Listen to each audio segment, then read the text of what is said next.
Today, I'm joined by Serisha Barrat, a 32-year-old tech entrepreneur from South Africa who's on a mission to democratize legal access across the African continent.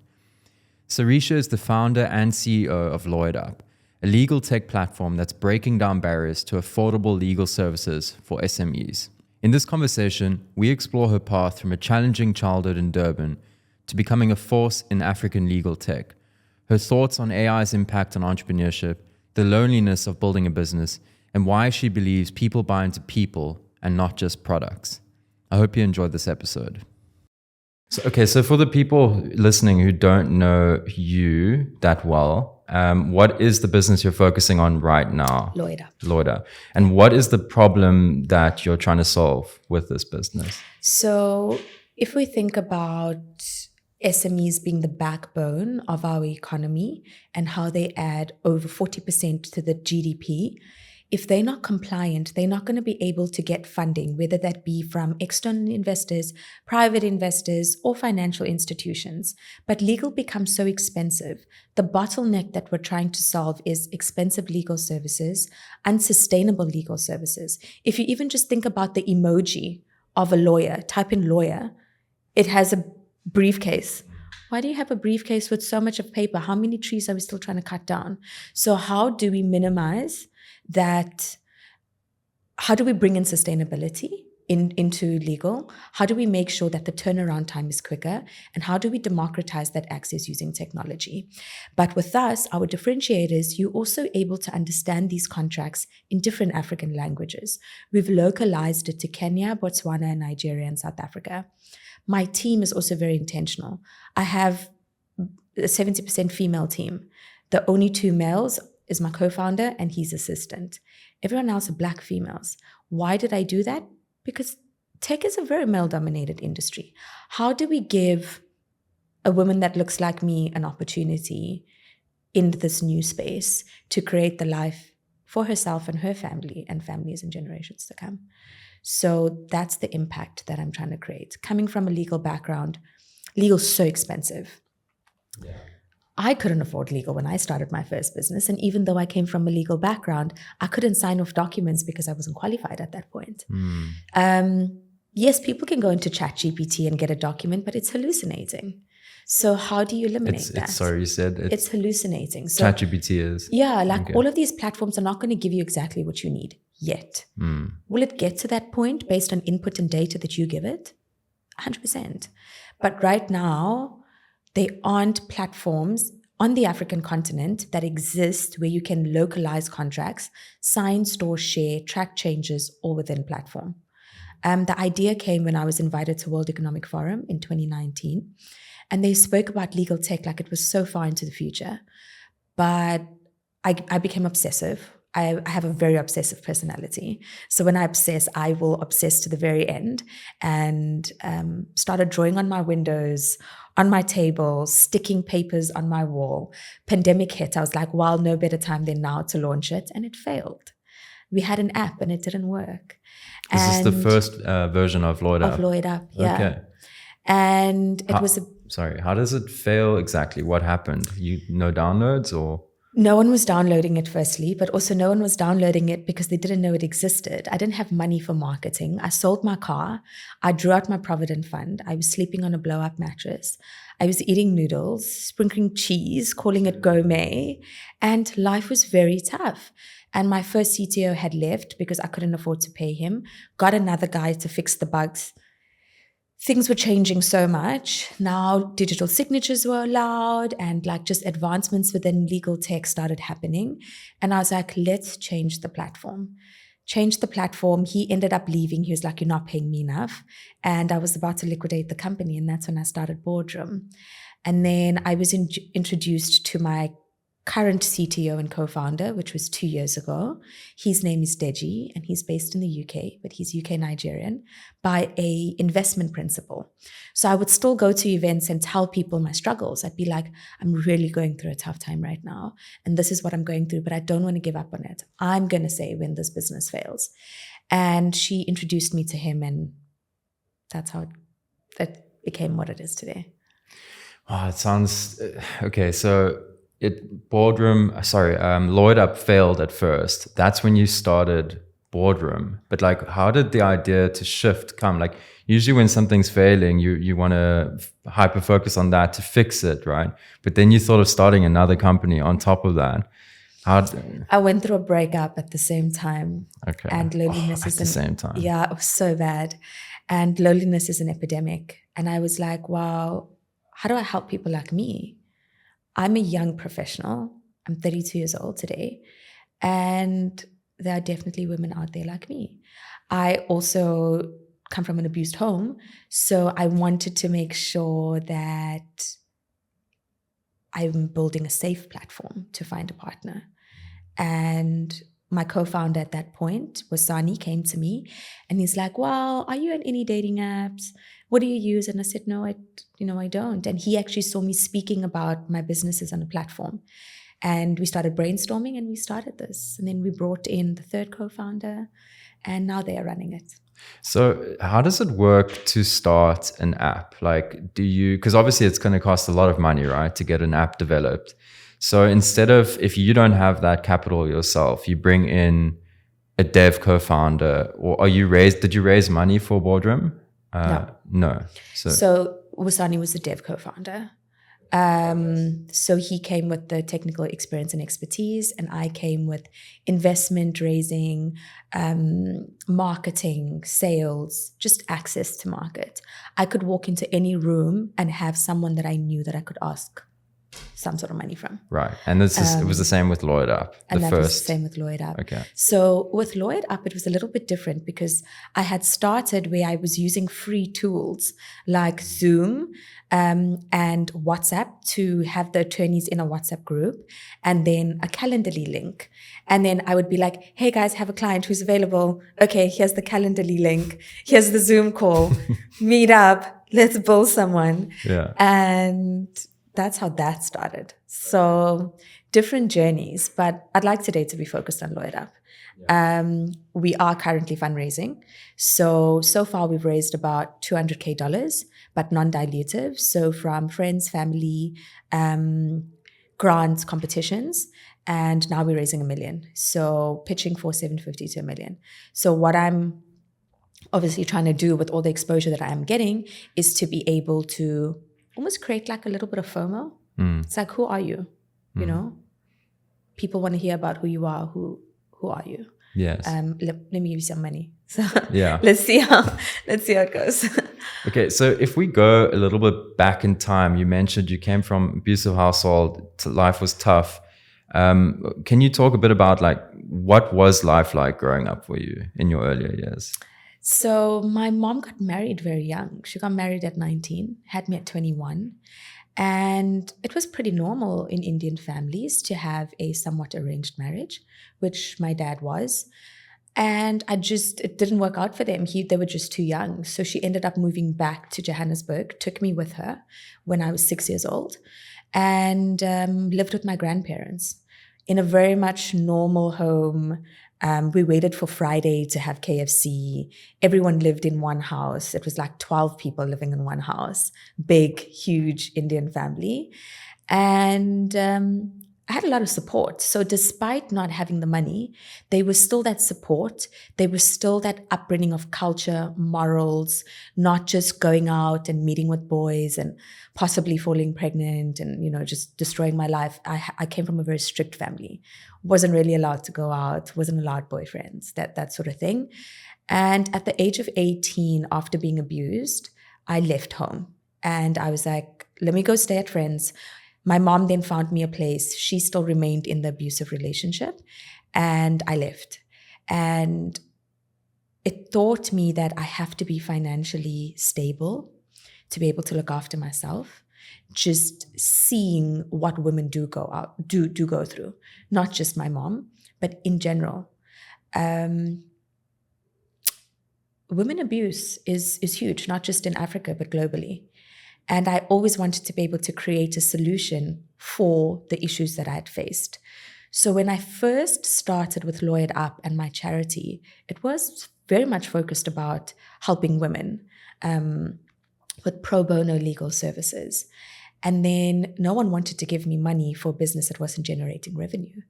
So I turned it into a generating revenue business where I will give back with the money that I make. I don't need to ask people to give me money to support a cause that I'm passionate about. Years went on, started my own business, moved to Cape Town, and eventually was able to afford to bring my mom to live here. So my mom now lives in Cape Town, but we live separately. I do think it's important for me to still have my autonomy and space as a 32-year-old female. And I'm just grateful. I'm so grateful. My strength comes from God. It's the center of everything that I do. I came from a very religious home as well. And I think that really brought me the strength that I needed in the tough moments that occurred. Have you always been entrepreneurial? Like, how did you get into it? I knew that a salary was never enough for the things I wanted in my life. And a salary gives you a ceiling. And you have to work really hard in corporate in order to get to a certain point. So I knew that I needed more. And if I wanted to be there for my family, and if I want to be able to impact other individuals within the African continent and globally, I can't do that from a salary.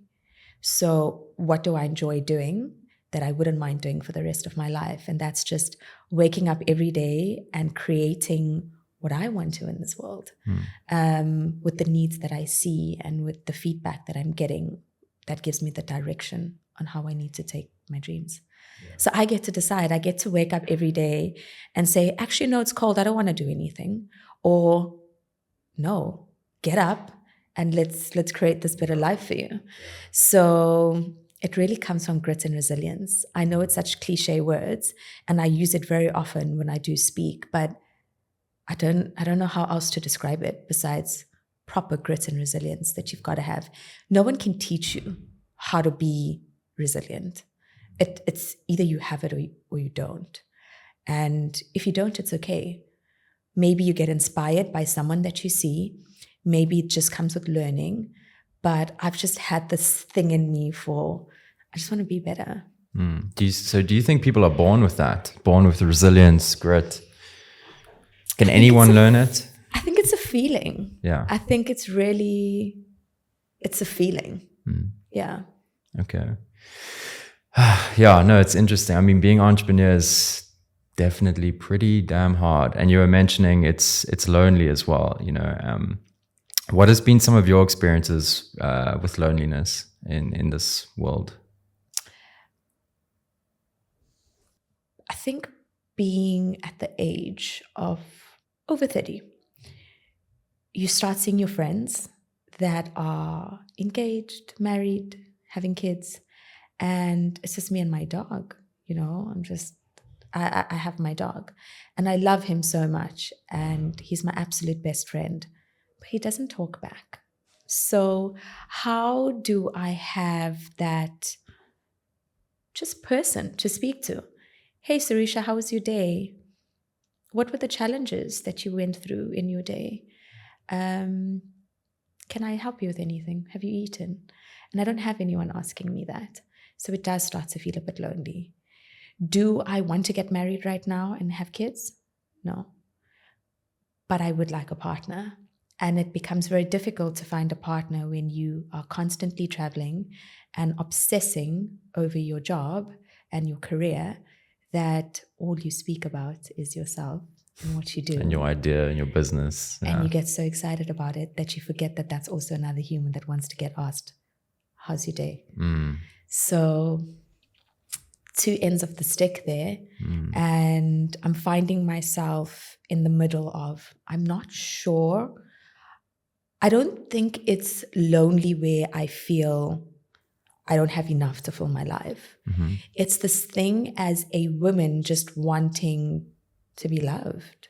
You've got a good friend circle. I have so many friends. I have so many acquaintances. I'm invited to things all the time. I'm never bored. I could be out all the time. I could be going to dinners and lunches and having friends over. It's not what I'm looking for, though. I'm looking for love. Not necessarily marriage right now, but just a person to care for me. What does your ideal partner look like?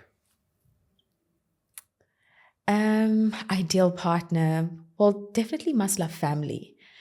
Family is a huge part of my life. Has to love dogs. I mean, my dog lives in my bed. It's his house. I just pay the rent. Broke best friend. So must love animals. Impactful. Must be doing something in impact or want to be able to impact people. When I start to make the money that I wish to make and want to be making and working very hard to, I want to be impacting people. I want to be able to travel and impact many kids. And that's one of the reasons why I don't necessarily see myself having a kid. So to try and find alignment with those goals, it's also not easy. And if I'm not going out much, where do I find him? I mean, I guess there's dating apps, like the one that I was also a part of, Boardroom. But you've also got to be intentional, right? It's got to be the right time. You've got to make time and space for it. You don't want to be the person that's on a dating app and ghosting people. Yeah, no. And that's what a lot of people suffer from. And it's that ghosting app fatigue. So I don't want to be what I'm not looking for. Right. Okay. So it will come to you when the time is right, basically. I hope so. I want to briefly touch on fundraising because I think a lot of people listening to this, they might have an idea to start a business. And I think especially in South Africa, it costs a lot of money to start a business, right? People have ideas, but they don't have the capital to actually get their idea off the ground. How does someone go about, raising capital to get the idea off the ground? Do they need to do that? What are some of the ways you've done it? Like with Lawyered Up, for example. Okay. So fundraising is a very challenging thing to do within the African continent. We are pitching with metrics. We're not pitching with an idea. In the US, you can pitch with an idea and a beautiful pitch deck, and you'll probably close some money. But in South Africa and the African continent, they want to know, what is your MRR? What is your ARR? How much money are you making on a monthly basis and a yearly basis? Why am I going to give you this money? But then I take it back to the chicken and the egg. So we don't have the money. It's a brilliant idea, but then I don't have the money to build it. But now you're saying, where's the clients? So what do I do? So you have to start somewhere. It doesn't need to be perfect. You need to have a proof of concept. People do not speak enough about proof of concept, your MVPs, and product market fit. If you can get those three things in check, knowing who your consumer is, testing it out with one feature instead of throwing things against the wall and trying to see what sticks, is really going to get you way further. So to bring it back to the question of how did I start, I had to just put out what I could find free. Calendly links, Zoom for meetings, a one-pager of, Wix at that point, that just showed people who I am and what I do, and WhatsApp groups where I had attorneys based in different parts of Africa. And I did that. That was completely free tools. I didn't need to pay for any of it. And once I saw it work, I was like, okay, how do we build onto this now? But there was definitely a point where I threw stuff against the wall and tried to see what stuck. There were so many things going through my mind. Like, I'm hyper-focused on so many different things.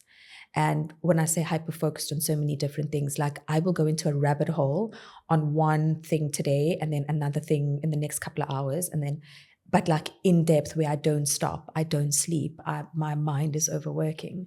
So I started just like fully obsessing over Lawyered Up and looking at what exists out there. And the second version. Okay. And just trying to keep getting better. How do I keep bettering this product? How did you find out the problem for, like, so you said you're doing research. How did you figure out what the problem was? And then how did you come up with an idea to create software to solve that problem? How did that process look like? What did that process look like? So taking it like where this stemmed from. I was invited to World Economic Forum in 2019, where they spoke about democratization to legal access and why that's important for startups and for SMEs and corporations, how do you increase efficiency and reduce your costing within the African continent? And they made it seem like it was so difficult that no one was ever going to do it anytime soon. And I was like, why can that person not be me? What stops me? And obsessed. I started researching. What does obsession look like to you? Mapping things out, like saying, okay, so without any research, how can I do this? And then I started looking at what do I know without research? Because I don't come from a tech background. Studied law, started being an entrepreneur very early in the journey, 18 years old, and there were definitely lessons that were learned through that as well. So when I started the company, I had to go into CIPC and register. So then I brought it back. I'm like, okay, I'm not the only person that's doing this. Could I offer that as a service? You need a website. Could I offer a website as a service? So I looked at me, the little 18-year-old girl. What did she need? There's many other people that are going to need the same thing. So create that so you can earn some revenue and then build bigger. And then as I started to build and saw that it was working, I started doing research. Just on Google, there was no ChatGPT then. Just on Google, downloading papers, speaking to people at Wits Law School, asking them, what is it like to be doing articles? Because I didn't end up doing articles. And what do you mean articles? Articles in law. Okay. It's like internship Right. hours that you've got to give to become a lawyer. Okay. And I didn't do my articles. So I was asking them, what is it like? What do you guys do? And they were like, we've got to vet documents and we've got to like draft these documents. And I said to them, but you're sitting at work till like 2, 3 in the morning and you're doing this for someone else. Can't we come up with like a solution that does this for you? Like, aren't there standardized contracts that can be used? NDAs, employment contracts, a standardized MOI, MOU, a memorandum of incorporation. And I just thought there had to be more. So kept researching until I'd come across a tech person that said he would help me build it out. And got to a certain point, that didn't work. So started to first do it manually, dropped the first version, which was an app on iOS and Android, and it didn't work. Customer acquisition costs for a B2C business is really high. And I only learned that by failing. So I had to fail at it to be like, you can't afford a B2C model right now. You do not have funding. I sold the car. I drew out my provident fund. I took loans from friends and family. I sacrificed a lot and it failed. What do I do? And now you're sitting in debt, right? I'm sitting in debt. I don't have a car. I can't afford my rent. Just went through a breakup. Don't really have family to support me. I've been supporting them however I could. It felt crazy. Like I can smile about it now, but I think the only thing that got me through it was God. The ability to know that He has a bigger plan for me, and the challenges that I went through made me the woman I am today. So I learned from it and I was like, well, I decide when it fails. Let's start it again. But let's start it differently this time. Let's put more effort into it.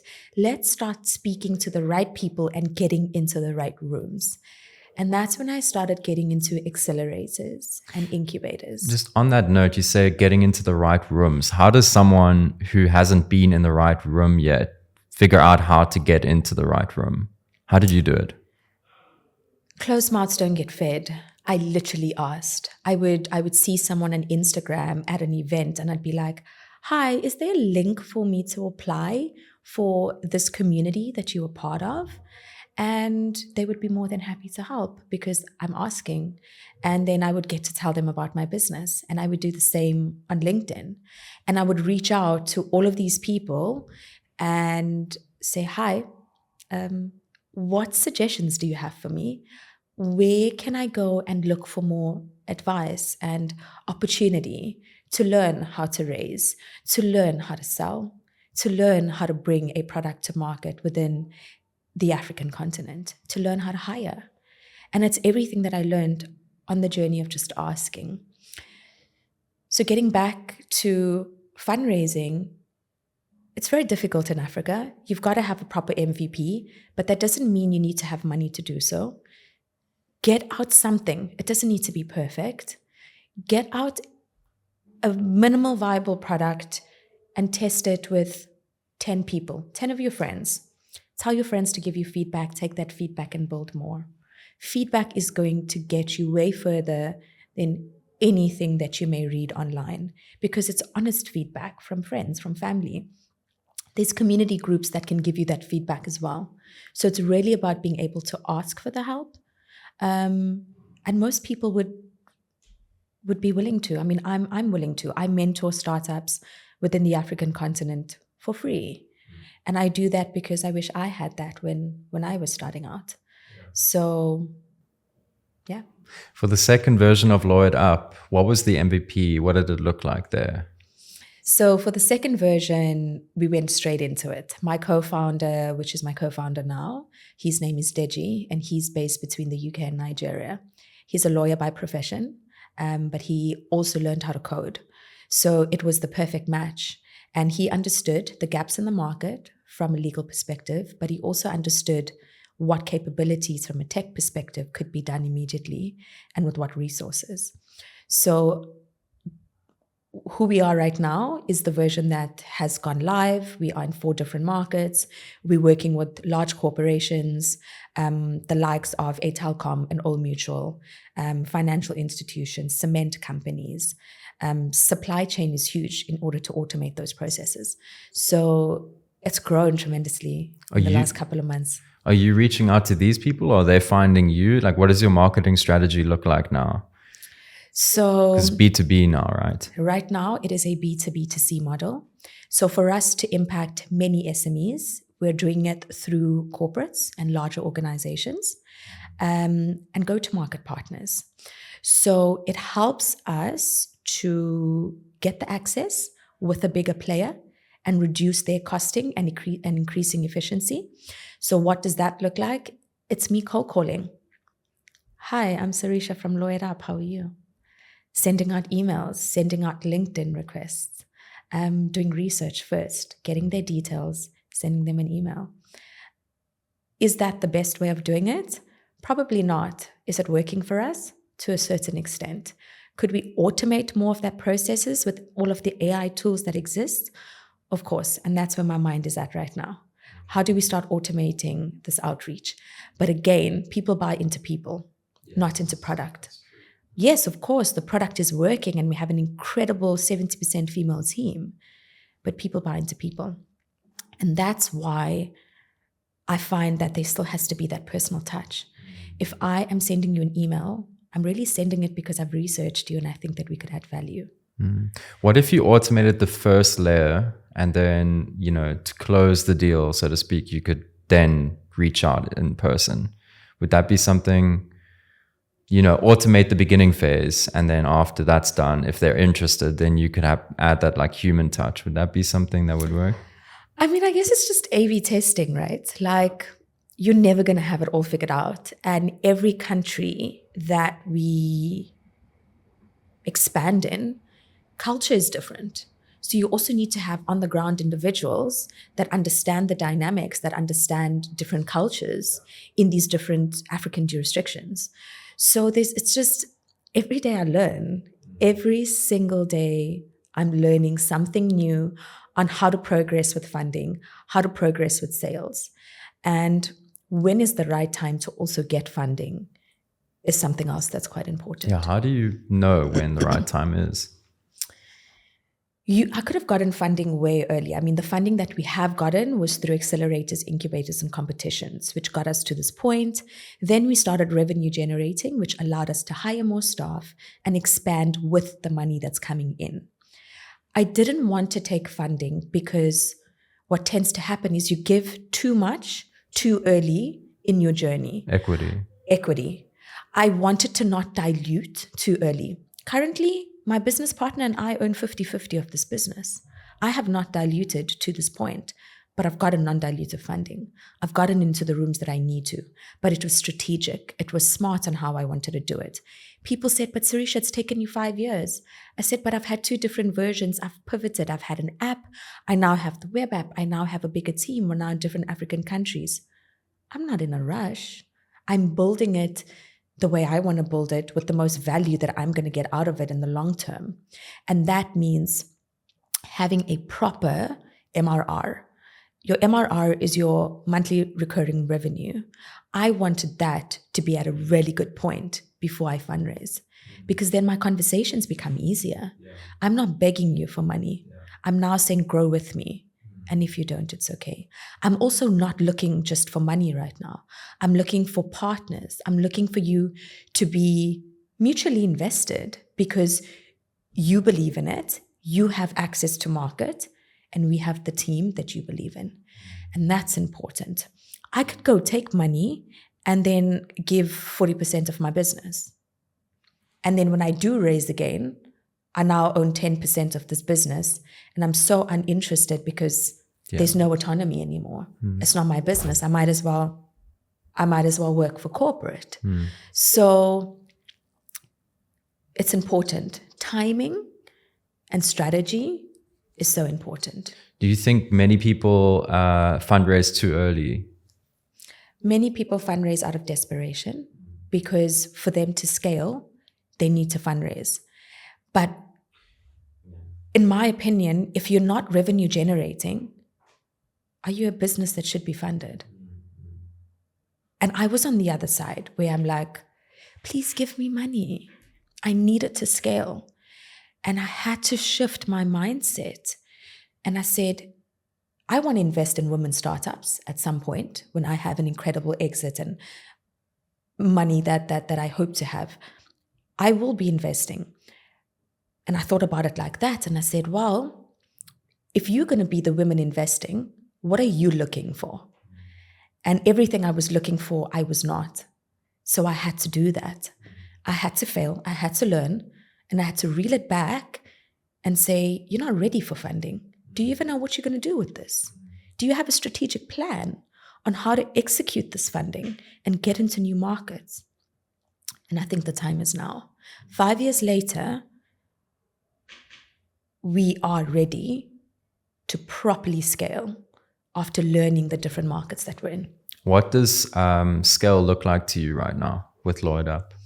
So we are launching a new flagship product. So the first one was Vega AI, which is an AI assistant, part of Lloyd Up.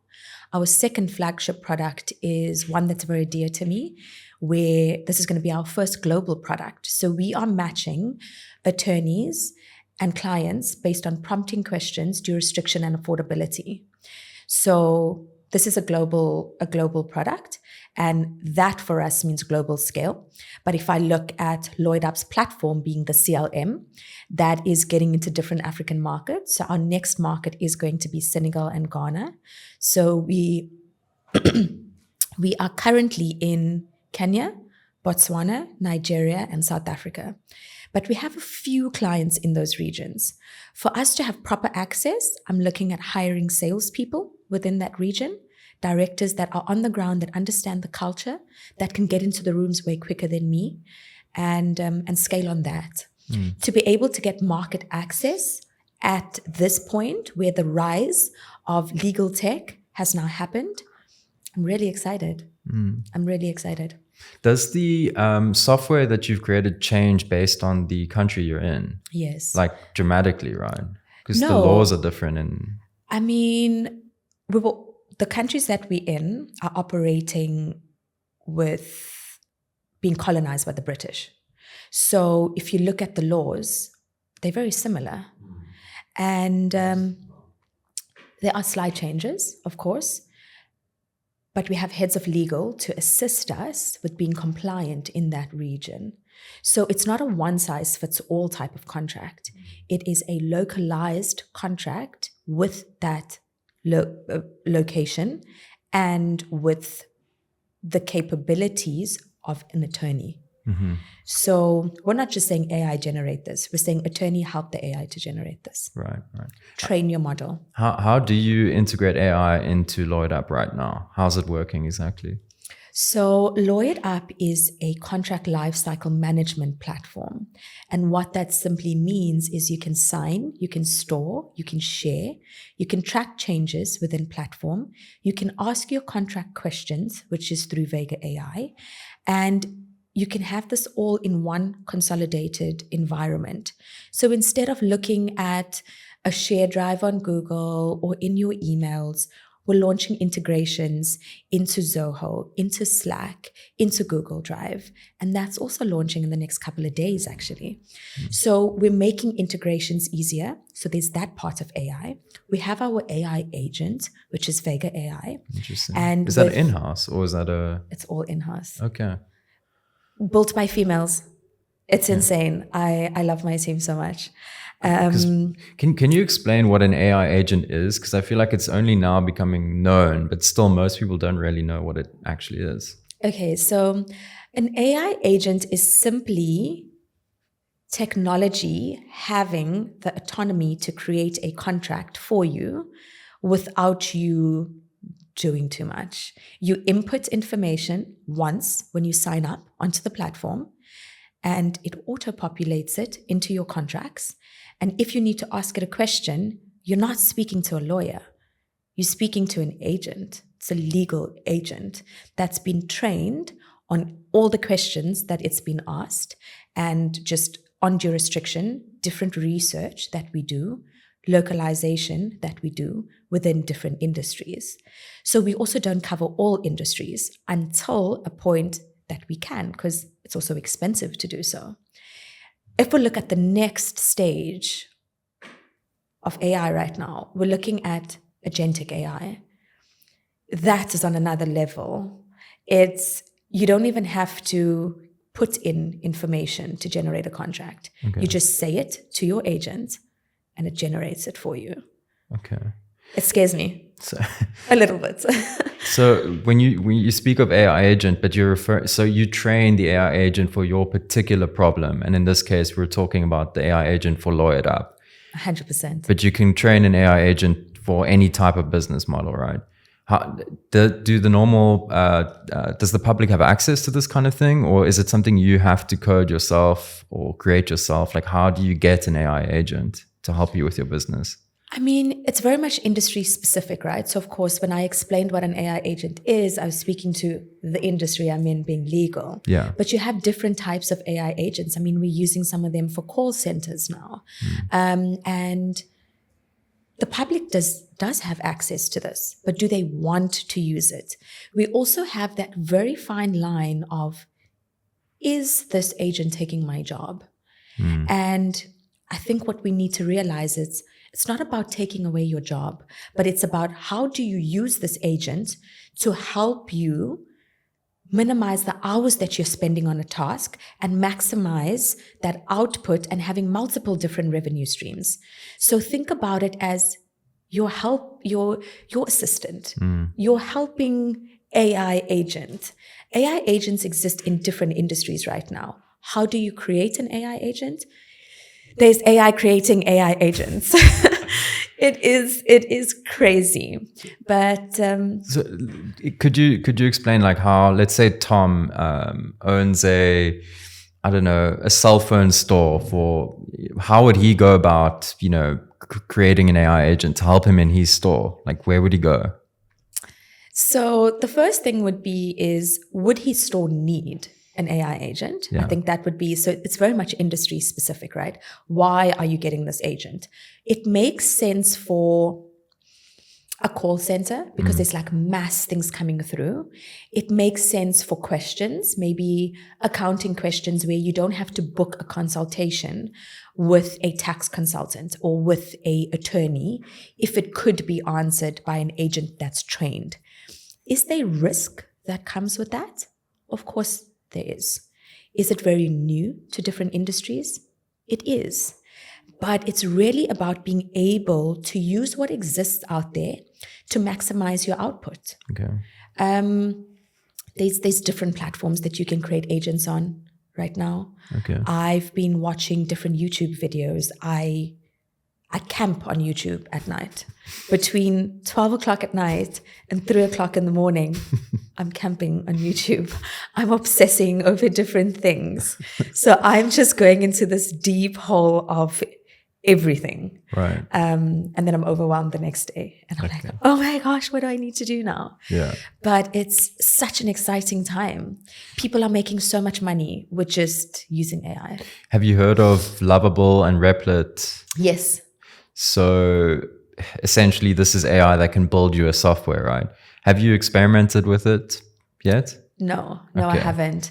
I'm very much dependent on my team to experiment with tech sides of things. Yeah. I'm trying to focus fully on like scaling and brand and how people are buying into people. Right. That I've let that go a little bit. But if I do see something exciting, I'm like, hey team, can you check this out? So we have a Slack channel. One of the platforms that we use for communication is Slack. And we just add things in there. You know, what did you come across? What's something interesting that you've seen this week? We're also a remote team, so we need to excite each other. Fair enough. Yeah. Yes. Okay, so everyone's actually working online. Yeah. Are they not based in Cape Town? I'm the only South African. Yes. Okay. Yeah. Just quickly on agentic AI, what exactly does that mean? What is that? So think about it as AI would give you a link to book a flight. Mm-hmm. Agentic can book the flight for you. AI could give you I see. Okay. options Wow. of properties. Agentic AI could draft the contract for you to purchase the property. You're going to a birthday party this weekend and you haven't gotten a gift for your friend. So you, instead of going onto Amazon and looking for a gift, you put in your friend's Instagram account and you say, choose a gift for me. Here's my card. You don't need to do anything. The birthday is at this time. It already has your address and all that information, and it gets delivered to your house. You mentioned it scares you a little bit. Why is that? It's just so accessible. Everything is so accessible right now that we're losing that human connection a little bit. I don't need to speak to anyone in my day because I have so many agents that could just answer things for me. And does loneliness then become more of an epidemic? Are we able to even go out there and have a human conversation? Yeah, or write an email yourself without letting ChatGPT do it. That's another thing. Yeah. Is our brains working the same? I can tell you now, I've definitely become lazier and I need to stop. I don't need to be asking different AI tools to be doing everything for me. And it's also taking the joy out of, I love creating things, but now everything is at the click of a button. It does give me the ability to have more time, but then I still fill my day up with other things. So I'm kind of losing that joy in creating something because it's just so accessible. It also scares me because I have a little brother and he's just so advanced. I don't remember being as advanced at the age of 8 years old. And he's super smart. Like, he knows about AI. He knows how to use ChatGPT. He takes out the phone and he starts telling it to create images and like do these different things. And it scares me to see how quickly things are advancing. I just don't know if it's going to be where people just have a mental breakdown of just feeling lonely because everything is AI driven. I have to remind myself when ChatGPT first came out, I was using it to help me draft emails and I look all professional, everything's perfect. And nowadays I write the email myself because it's a muscle that if you're not training, it's going to get weaker. And I feel like writing and communicating is a skill that, you need to learn and build on. And my emails, I was just using ChatGPT to write them. And I mean, you try writing an email yourself. It's actually kind of hard. It never used to be though, but for some reason now it's trickier. I'm like, is this written the right way? But yeah, I hear you. I I wonder what AI means for entrepreneurship as well. Like, what do you think? How do you think it's going to impact entrepreneurship, AI? It allows you to increase your efficiency. AI is there to help increase efficiency and reduce costing. As a solopreneur out there, and I was definitely there at some point in my life, if I just had different AI tools, I'd be way further. You can create a website in seconds. You can create content in seconds. You can then get an AI agent to assist you with your sales. That's your business. You can start a business in a day and start generating revenue in a day. Whereas with me, it was coming up with the copy for the website, creating this Wix page, going onto Canva and creating documents. Imagery. Now ChatGPT creates your image for you. You type it in and it creates it. Plays AI. But doesn't this mean more competition for all of us as entrepreneurs? Like if more people can do what we used to do, doesn't that mean we're going to have to compete with many more people? It does. And I think that's where the stress is coming in. Yeah. You feel overwhelmed. But at the same time, it also allows you to then not be a jack of all trades and a master of none, but actually just have one focus and do it well. And that's also why I decided to resign as the CEO of Boardroom. It's not because I didn't see the value in what we were building. I think it's an incredible business. But I couldn't do too much in a day. I'm one person. And despite having all of these AI tools, I'd rather focus on one thing and do it to the best that I can and be known for it. I want to be known for an incredible entrepreneur democratizing access to legal in Africa and globally. That's what I want to be known for. I want to be known for something where I'm adding purpose and inspiring in the same light. So it got too much to think about having too many different things on your plate. Again, I'm going to bring it back to people buying to people. Building a personal brand also just doesn't happen overnight. It comes with the trust, it comes with consistency, and it comes with proper direction on who are you. And I had to figure that out in the last 2 years. Who are you? What do you want to be known for? How are people going to remember you? And what are you building? And I know those answers now. And who are you? Who am I? I am a female tech entrepreneur based in South Africa, impacting and inspiring other African women within the African continent and democratizing access to legal.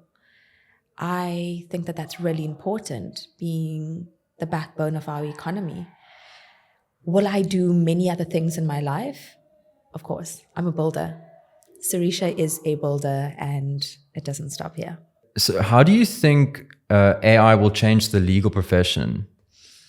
Okay, so no one wanted to adopt and adapt legal technology. It was a thing where legal was very much black and white, right? There's no gray area. And then Harvey AI came out and there was still slight hallucinations, and people were not given that ability to trust what technology can do in legal. But when we bring it back to where we're at now and the advancements that has occurred within the world, not globally, not just in Africa. For Africa, it took a long time for them to trust what we were building. But taking it away from Lloyd Up and just thinking about legal tech in general, the ability to cut down on the use of paper, so sustainable, SDG goal ticked there. The ability to have quicker turnaround times where business can flow faster. So that bottleneck of waiting for an attorney to get back to you is now solved. The ability to be located anywhere in the world, in any jurisdiction, and help individuals. There's no border when it comes to what we can do now. You are able to function in any jurisdiction based on your experience and expertise. So it's become borderless. So I don't necessarily have to hire a lawyer anymore from South Africa. I could hire a lawyer from anywhere. 100%. Assuming they're using this technology. 100%. Why not? Because the technology is also allowing you to localize specific laws and regulations and contract processes in that region. Would you want to maybe hire a lawyer in that region? Then you also have access to do that. Do you need to be face-to-face with a lawyer? No, you don't.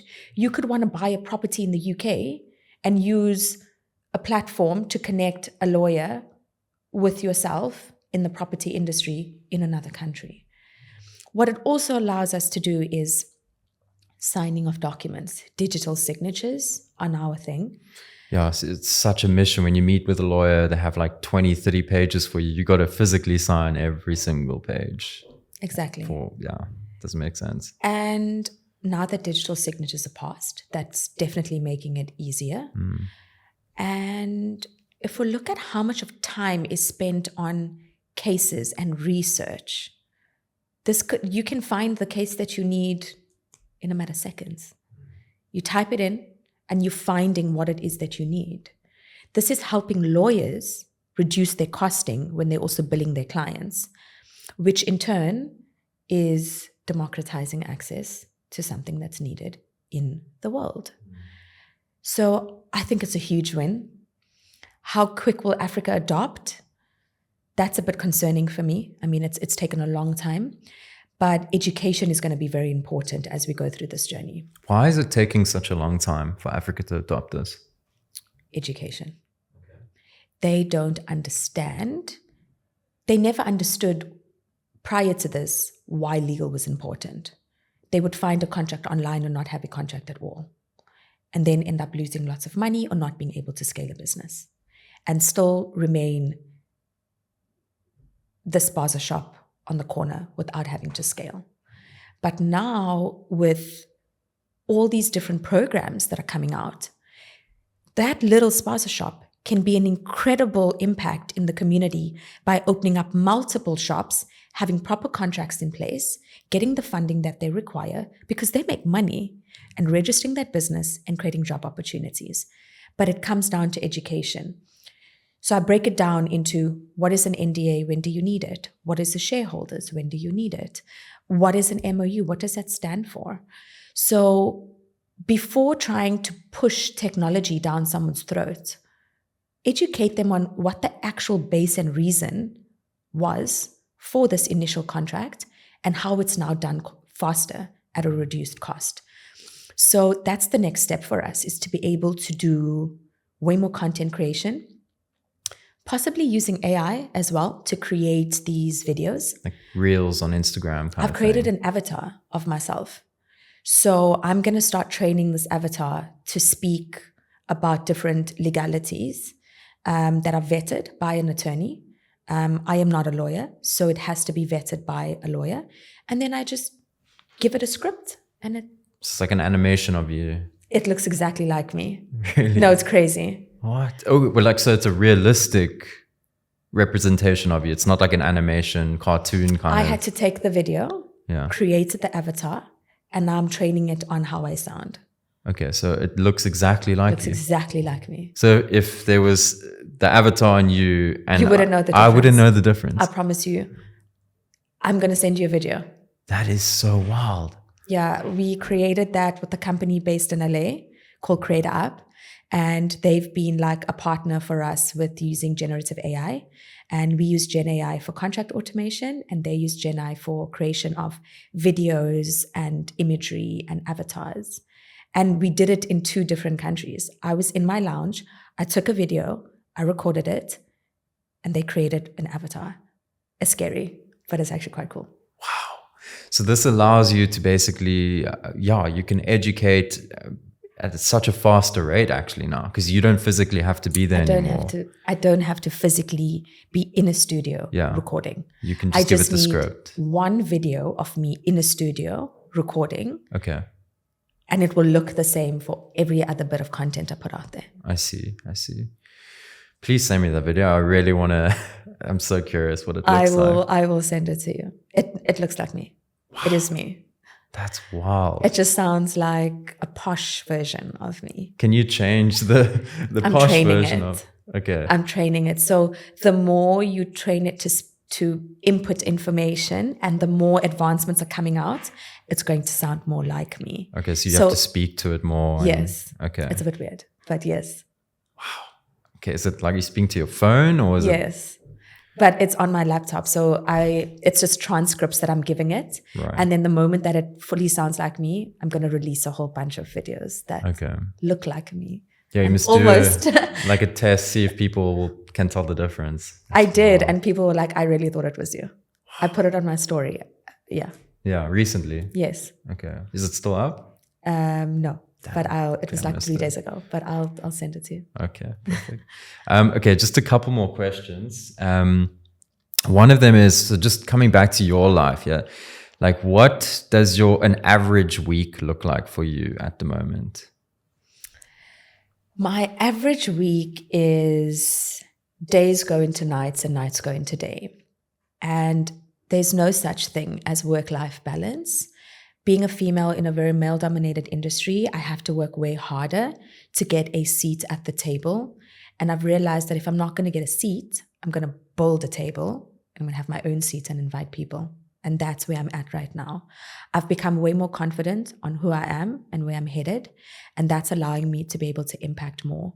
But with that confidence comes so much more responsibility. And when I speak to responsibility, I'm mentoring startups. I am helping individuals understand where they start, how they scale. I am fundraising, so it's making sure my data room is in check. I am doing sales for the company. I am currently trying to hire more sales individuals. We have moved into 4 different markets right now. I need to delegate to staff on a daily. I need to sign off documents as they come in, being the CEO of the organization. I've got to be a second mom to my 8-year-old brother. I've got to help my family wherever I can. And I am drowning. But I love what I do. Do you have any spare time to cook dinner for yourself? I hardly have time to cook dinner, and that is something that's affecting how my body feels. You can only eat so much of takeout. Even if you want to call it a wrap that is relatively healthy or a poke bowl, your body kind of craves home food. But I'm also traveling quite a bit now.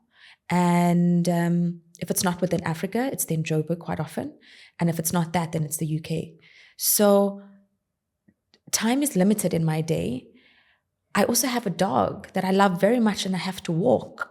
So it's between trying to find time to cook, family and all the responsibilities, taking my dog on a walk.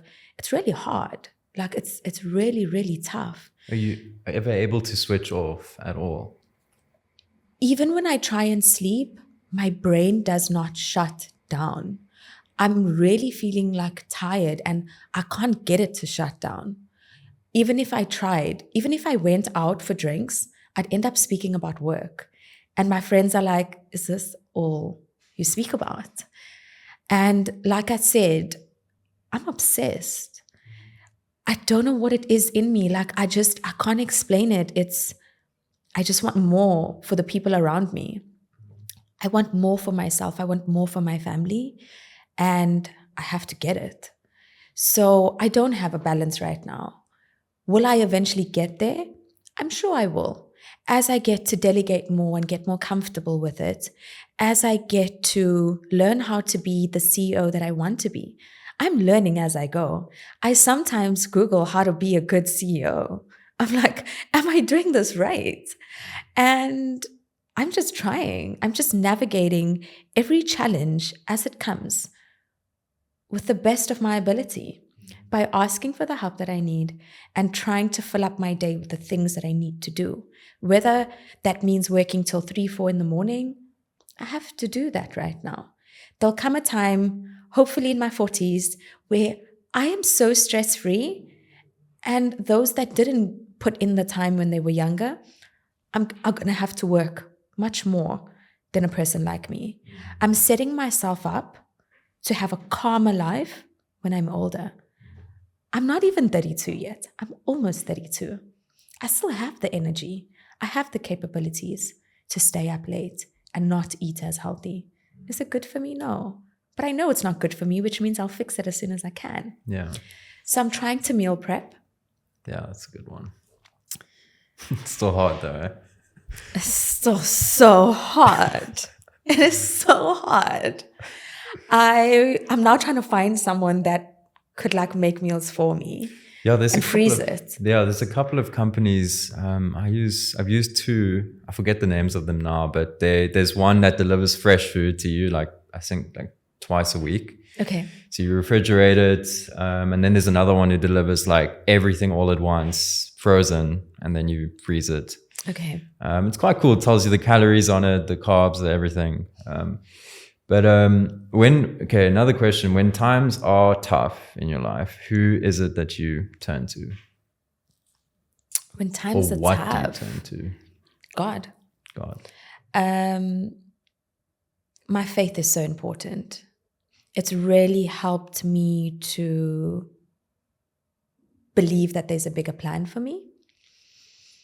Nothing really goes wrong in your life. It just brings you to where you need to be. And you only realize the lessons once you're out of it. Every single challenge that I've gone through, I am so grateful for it. If you asked me this a year ago, I'd say flip it. I hate that I went through all of these things.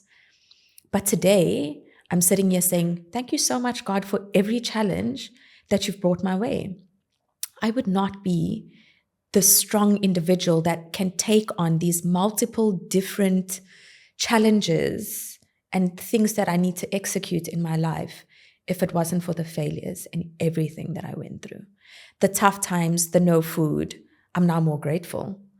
I live in a beautiful apartment now. I used to stay on a blow-up mattress because I couldn't afford it.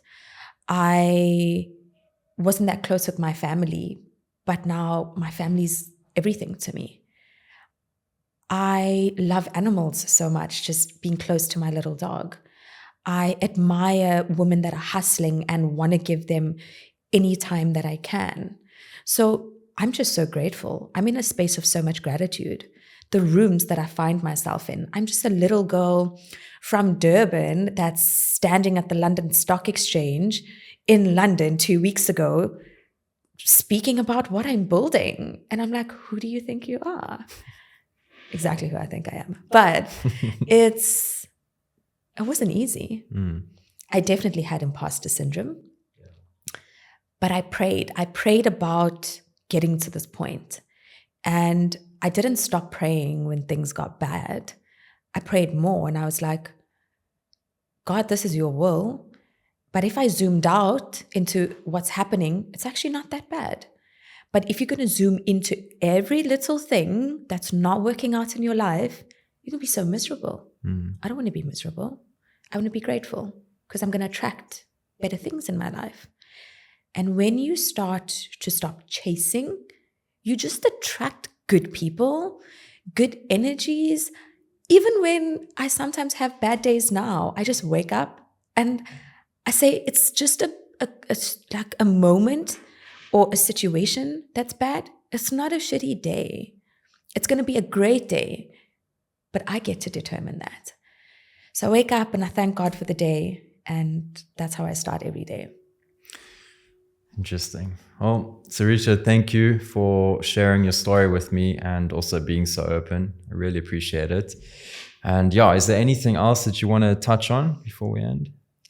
I think you've touched on everything, actually. Okay. Yeah, the journey, family, my dog, God. Okay. Yeah, I think you've touched on it. Amazing. Well, Thank you for being Pleasure. here. Yeah. And it was lovely to be here.